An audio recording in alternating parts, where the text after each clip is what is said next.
The Florida Gators. The Florida Gators might make Gator fans mad. I've seen Gator fans open to dropping a few games more than expected this year. I've seen people hating on Billy Napier, and I see people loving Billy Napier and loving what he's doing. I love what he's doing on the recruiting trail, right? Good thing we're not ranking teams on order of the future of their program and what recruiting classes they're bringing in. We're ranking teams on the now. We're ranking teams on the now, right? We're ranking teams on their 2023. We're predicting their 2023. And this Florida Gators team is not good. They're not good, all right? Ceiling for Florida, 9-3. Floor for Florida, 3-9. Prediction for Florida, 5-7. 5-7. Wins against McNeese State, wins against Charlotte, win against Missouri, win against Vandy, win against South Carolina. And I honestly sat there for probably 5 minutes staring at my computer screen, deciding if I should make this a 4-8 football team and drop that South Carolina game down to a loss. I couldn't do it, and I'm going to say this. I'm not completely sure that South Carolina game is going to be the 5th win, but they will get a 5th win. I think this Florida team is a 5-7 football team. I don't think they go 4-8. I don't think they finish last in the SEC East. Could it happen? Sure. But I don't think this is a 4-8 football team. All right. Losses, I think you suffer a loss to Utah in week 1. I think you lose to Tennessee, Kentucky, Georgia, Arkansas, LSU, and in rivalry week against Florida State. Give me a toss-up against Kentucky, Vanderbilt, Missouri, and South Carolina. Like I said, South Carolina, huge toss game. Vanderbilt, you get at home. That's why I counted that as a win for the Gators. And then Missouri, Kentucky, South Carolina, my other 3 toss-ups. Ben, your take on the Florida Gators? Well, you said they weren't, but I put it 4-8. I put the 4-8 team. Look, the ceiling 8-4, floor 4-8, and I say they go in 4-8. So I have them at their minimum. They're a respectable team. I have to say this about every team. You're in the SEC. Sure. You're a quality team, but you're in the SEC. Wins against McNeese, Charlotte, Vandy, and this one's not going to make you happy. It's going to be Arkansas. Okay. I thought you were going to say Tennessee. No. Losses to Utah, Tennessee, Kentucky, South Carolina, Georgia, LSU, Florida State, and Missouri. Okay. And I will say, this is a very tough schedule. I have right here, tough schedule, underlined in all caps. It's a very really, tough schedule. really hard schedule for Florida, right?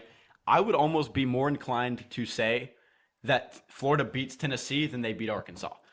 Because if Florida is when do they play Arkansas? I want to say they play them later in the season for sure. I know that for sure. So they play them later in the season. If this team's rolling into that game, like getting absolutely smacked each and every game, they play them on November 4th, late in the season. Later, yeah. And they're going at Arkansas. That's the reason I had Arkansas winning that game. They're going to Arkansas late in the season. At that point, they're going to be 3-something, right? That's 3 fair. and Yeah, whatever. That's fair. So I think I would be more inclined as a Tennessee fan to say maybe they beat Tennessee, right, in the swamp. Maybe they beat Tennessee and then fall off. That would be a very Tennessee loss to happen. I don't have it down, but I'm not against it. They play Arkansas at home. Because I'm stupid and I'm looking at Arkansas' schedule and it says at Florida. Yeah. And I was thinking at Arkansas. Yeah. Okay. Turn the Anyways, tables maybe. Could. right after Georgia. Then. I think the ceiling for me is 9-3, as I said. I think I think your losses at that point, you would have to be LSU, or you would have to beat Tennessee. So your losses would be Georgia, LSU, and Florida State, which is possible. It's not out of the realm of possibilities, but then you would also have to beat Utah and Arkansas. So I think 9-3 is the absolute best case scenario. That's Graham Mertz slinging it. That's Montrell Johnson and Trevor Etienne freaking going in the backfield. Yeah. And that's their freshman wide receiver, Andy Jean, and a couple of their wide receivers coming along to be stars. Okay, that's the best case scenario for Florida. But my opinion, Napier in year 2 as a Florida Gator head coach misses a bowl game, right? He misses a bowl game, and I think he could be on a hot seat after the season with just 11 combined wins in 2 seasons. I don't think that's a good situation to be in if you're the Florida Gators head coach. They expect higher. They think of themselves as a blue blood football team, which I'm not saying I agree with that, but there are Gator fans who think that. And it's tough to even find 5 wins for me. It's tough to even find those 5 wins. Like you said, you got him 4-8. So we talked about it with J.D. Pickell. You see him right there on the screen if you're watching on YouTube, right? That's Graham Mertz. Got to be solid. We've got to see a little bit more out of Graham Mertz than 19 touchdowns and 10 interceptions with only 3,000 passing yards. He's got to be better. He's got to throw less interceptions. He can keep the touchdowns the same. If you're throwing 19 touchdowns and 6 interceptions, that's solid enough for Graham Mertz. That's solid enough for Graham Mertz, in my opinion. Like J.D. Pickell said on episode 39 of the on Southern Boy Sports podcast, Don't need video game numbers. Just need solid stuff. Yeah. For Mr. Mertz. Yeah, and it really like I feel like at the end of the year I'm going to regret saying they're going to go 4-8. They have the players on the offensive side of the ball. Yeah. I literally what I put bringing in Mertz, who could look to connect to all those players. I said they have a talented skill position lineup. They have a receiver, The wide receiver. Yeah, the running back duo makes me want to make this team 9-3. the running back duo They're can nasty. do whatever. Yeah, they're that's nasty. what I put. Two-headed monster at running back, Trevor Etienne and Montrell Johnson. Sure. Defense, you lose a lot of key players, a few key players. You lose Brenton Cox, who was Ventrell Miller. what was he He was high. He was like a pretty high draft pick. second, Yeah, second, third round. something draft like pick. that. Sure. Rashad Torrance, you lose a lot. Yeah. It's not something that you're going to enjoy losing. And Napier, recruiting wise, not bad at all. No, you bring in a lot. yeah. Transfer wise, not bad at all. bad. Which is why it feels weird making them 4-8 in my opinion. Like Napier did his job Yeah. recruiting wise, coaching wise. Figure it out. There's no Anthony Richardson anymore to win you a ball game like Utah. And so it's just they're a weird team. I think I think this team, if they had an elite quarterback, could win 7-8 games. Because they don't have a guy win 8-9. who's going to win a game for them. They've got a game manager who's going to do his job. If it's late in the third, fourth quarter, and they need to march down the field and in 12 seconds and score, I don't know if Graham Mertz is the guy. If they need to put together multiple solid drives, that's when you need Graham Mertz. You need Graham Mertz to be solid, find the open receivers, make plays in space if he needs to, hand the ball off to Trevor Etienne and Montrell Johnson, who led the SEC in yards per carry last year. Yeah. Led the SEC in yards per carry last year. I really like him. I really like the backfield.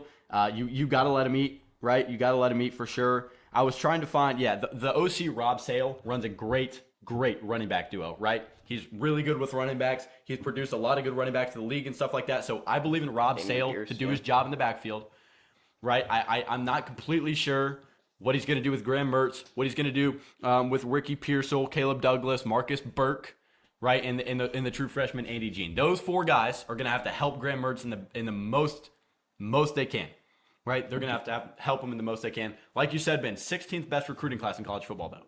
I was like 2025, something like that. This team could be scary. You bring in this year. They brought in like 2 4-star receivers on the offensive side of the ball. You get DJ Lagway, who you are so high on. DJ Lagway, I can't wait to see him. I cannot wait to see him. This team could be scary. So look, Florida fans, you might be mad at my 4-8, but I'm telling you, I trust in y'all. I trust what Napier's doing. We're gonna get to the comments on this video. It's like It's gonna be like 4-8. Are you freaking you're kidding me? hating. Yeah. It's gonna be like Jim John Johnson with like a Coors Light and a backward hat. And he's bald on a boat. And he's gonna be like 4-8. My Gators are going 10-0, buddy. 12-0, buddy. I don't know. Yeah. Anyways, look, like you said, Ben, they bring in a great transfer class, top 20 transfer class in college football. They bring in R.J. Moten, Ronald Nunnery, Deuce Spurlock, Cameron Jackson. Cameron Jackson, absolute beast up front. He's going to be one of the guys who's going to lead this Florida defense.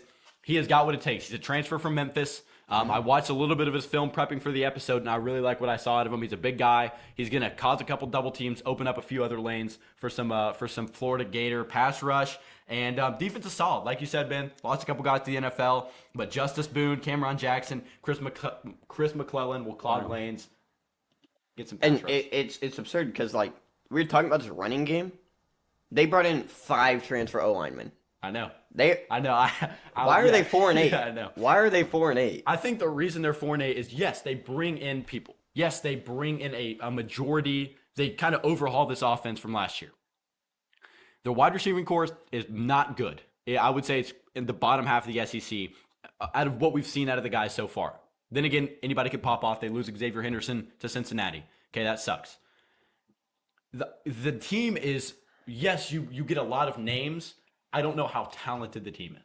You can get a lot of names if they don't have what it takes to go out and beat Tennessee, because you want to look up and down talent-wise on paper, I don't think Florida can compete with a lot of teams on their schedule. If they come out and show us they're a nitty-gritty team who's going to come out and somehow win ball games, which, like you said, they bring in the offensive lineman to do it, maybe they come out here and they prove us wrong, they win 8 and 9 ball games. But I'm sticking with 5 and 7. I don't know if they've got the talent to do what it takes to come out here and be a really, really competitive SEC East team. Like you said, though, You lose Osiris Torrance up front, right? He was an NFL draft pick. Right. He was a demon. He was high, yeah. But Lindell Hudson from FIU, Micah, I'm looking at the paper so I don't butcher his name. Micah Mazkakua from Baylor, Keonta Goodwin from Kentucky are all projected starters from the sources that I've seen. So Florida brings in a good haul of offensive linemen. They get guys to protect Montrell Johnson, Graham Mertz, Trevor Etienne. Like I said, before we go too long on them, Florida Gators going to be solid. Graham Mertz has to be solid first, and this defense has to be solid. A lot of unproven guys in the secondary. Up front, though, I don't think they'll have any problems. Yeah, I respect that, and it's a team like I was saying. I would not be bad. I would not be mad at Billy Napier for a bad season. I know he's been on the hot seat, and here's the thing: bad season in terms of 5-7, 6-6. Well, and the other thing about it is Dan Mullen didn't bring in a QB past Anthony Richardson. That's what I'm saying. He's kind of screwed. Billy Napier has had to figure it out. Like he had to go get the only. I understand there's criticism around which portal QB he went out and got. I understand that could be a spark of criticism. But you went out and you got Graham Mertz, which is quite honestly all you can do, because then you go out and get a 4 or 5 star recruit in DJ Lagway to come in, which is quite honestly all you can do with your hands tied, because Dan Mullen kind of puts you in a sticky situation. But you get a 5-star QB in DJ Lagway, who's got the potential to be a really, really good QB. So I think Billy Napier taking the right steps on the recruiting trail.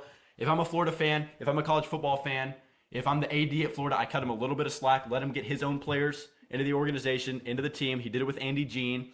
He's really hot on the recruiting trail right now this summer. Yeah. I think you got to let him cook. Trust. Expectations, like I said, I think the expectations should be to win 7 or 8 games, just because Florida's expectations are always so high. But I think they fall short. I think the schedule is really hard, and it's going to be tough for Florida to go out there and prove a lot of people wrong. So I think Billy Napier, unfortunately, will be on the hot seat after year 2.